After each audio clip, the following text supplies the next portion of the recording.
السلام علیکم ورحمۃ اللہ وبرکاتہ۔ نحمدہ ونصلی علی رسولہ الکریم، اما بعد۔ میں ہوں آپ کا ہوسٹ قاسم۔ امید ہے آپ سب خیریت کے ساتھ ہوں گے۔ آج ہم جس ٹاپک پر بات کرنے جا رہے ہیں وہ ہے پاکستان اور ترکی کا پرچم۔ ویڈیو شروع کرنے سے پہلے آپ سے گزارش ہے ہمارے چینل کو سبسکرائب کریں تاکہ ہر نیو آنے والی ویڈیو آپ تک پہنچتی رہے۔ پاکستان اور ترکی کے پرچم کہاں سے نقل کیے گئے؟ بہت سارے ایسے دوست ہوں گے جنہیں یہ معلوم نہیں۔ پاکستان اور ترکی دونوں کے پرچم خلافت عثمانیہ کے سرکاری لوگو سے لیے گئے۔ اگر آپ خلافت عثمانیہ کا لوگو دیکھیں تو اس میں دو جھنڈے آپ کو بالکل صاف نظر آئیں گے۔ خلافت ٹوٹنے کے بعد ایک جھنڈا ترکی نے اپنایا اور ایک پاکستان کا بنا۔ پہلے اللہ تعالیٰ نے خلافت ترکوں کو دی تھی، لیکن اس دفعہ یہ خلافت پاکستان کو عطا کی جانے والی ہے انشاءاللہ۔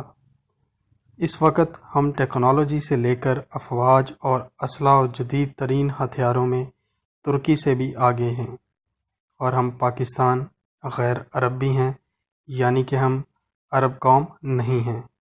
اور آپ کو یہ جان کر خود پر فخر بھی ہوگا کہ ایک حدیث کا مفہوم ہے کہ آخری زمانے میں اللہ غیر عرب میں سے ایک قوم اٹھائے گا جو ہتھیاروں میں عربوں سے بھی طاقتور ہوں گے۔ اللہ ان سے اپنے دین کی تکمیل کروائے گا۔ اگر آپ غیر عرب اقوام پر نظر دوڑائیں تو آپ کو پتہ چل جائے گا کہ اس وقت امت مسلمہ میں ایک پاکستان ہی ایسا غیر عرب ملک ہے جو تمام عربوں سمیت غیر عربوں سے بھی ٹیکنالوجی اور ہتھیاروں میں آگے ہے۔ الحمدللہ۔ Thanks for watching. پاکستان زندہ باد۔ ہدف کو نشانہ بنا سکتا ہے۔ ابدالی 1 رینج 200 کلومیٹر، غوری مار 1500 کلومیٹر، شاہین 1 700 کلومیٹر دور ہدف کو تباہ کر سکتا ہے۔ غوری 2 2000 کلومیٹر تک ٹھیک نشانہ بنا سکتا ہے، اور سالڈ فیول شاہین 2 رینج 2000 کلومیٹر، شاہین 3 3500 کلومیٹر تک تباہی کی صلاحیت رکھتا ہے۔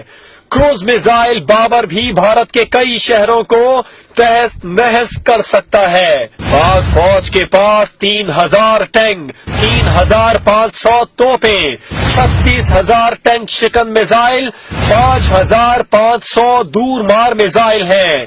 پاک فضائیہ 506 جنگی طیاروں سے لیس ہے۔ JF-17 تھنڈر، F-16 میراج نمایاں ہیں۔